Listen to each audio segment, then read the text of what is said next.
So, the dust is settling on the award season, the 83rd Academy Awards and the 6th annual Kermode Awards. How were they for you? Well, let's do the most important one first. The Kermode Awards went out on the BBC on Friday and I asked you to predict my winners and you did a pretty good job. 2 exceptions.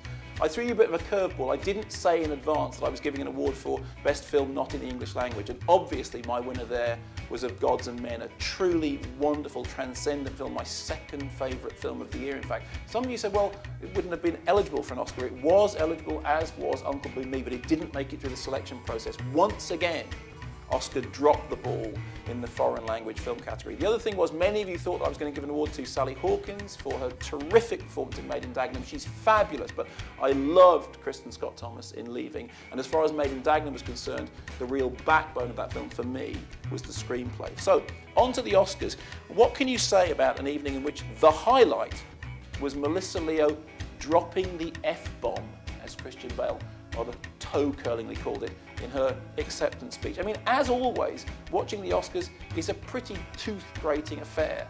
It was presented by James Franco and Anne Hathaway, who reminded us just how brilliant Billy Crystal was. In fact, at one point, Billy Crystal came on stage. You could almost feel everyone in the room heaving a sigh of relief. Finally, someone who knows how to do this job properly. As far as the winners are concerned, well, some rejoicing.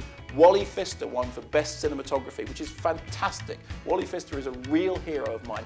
Anything he shoots looks great, and brilliant to see Inception winning that award. But, of course, in the Best Director category, no nomination for Christopher Nolan. Terrific, because it meant that he could win the Kermode Award, but a real outrage. I mean, it's going to go down in history as one of Oscar's most terrible oversights. Where was Christopher Nolan? Elsewhere, pretty much the awards fell as we thought. I mean, I was wrong about David Fincher. I thought he'd have the edge over Tom Hooper. That was my big mistake, but otherwise, Best Film, King's Speech, Best Animation, Toy Story 3, although better in 2D than 3D. Best Original Screenplay, King's Speech. Best Adapted Screenplay, Social Network, pretty much as predicted. So I think from my predictions, I got 6 out of 7.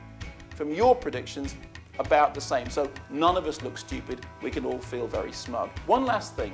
If you have a moment, go to Ricky Gervais's blog. You know, he caused a stir when he hosted the Golden Globes. Well, he wrote on his blog a spoof intro speech for James Franco and Anne Hathaway, almost none of which I could repeat here on this blog. But if you've got a moment, go to his blog and check it out, because nothing in the Oscar ceremony was as funny as his spoof. The thing about Ricky Gervais is he has what the Oscars lacked: a sense of humour and a sense of bitterness.